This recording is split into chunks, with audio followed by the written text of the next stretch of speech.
Hello. So, good morning guys.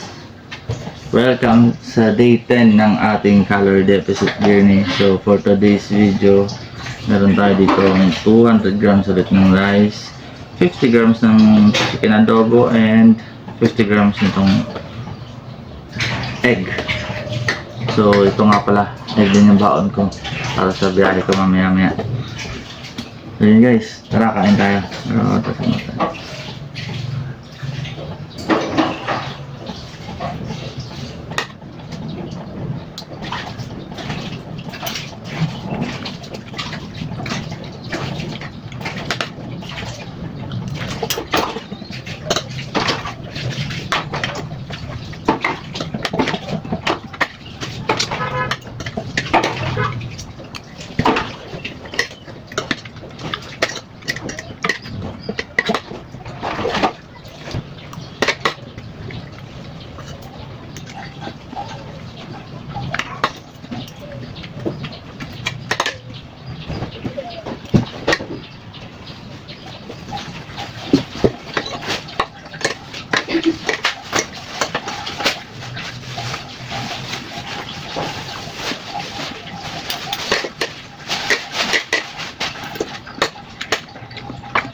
So yun lang guys.